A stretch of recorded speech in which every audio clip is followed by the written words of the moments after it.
make machines more and more and more conscious, more and more intelligent, naively you might think that there's a point at which it suddenly wakes up and it becomes self-aware.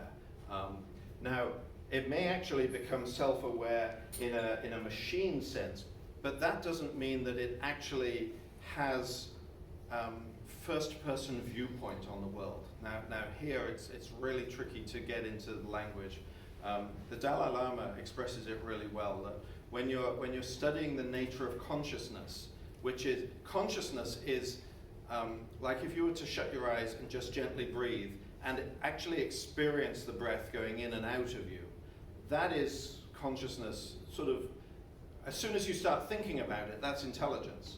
But when you just purely experience it, that's not intelligence, that's consciousness that is experiencing it.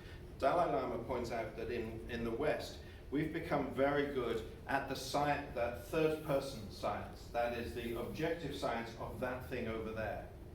But actually, we have no way of knowing about other people's consciousness at the moment. There are medical tests, of course, that say this person's conscious or this person's not conscious. But it turns out those are proxy tests. They're not actually measuring consciousness.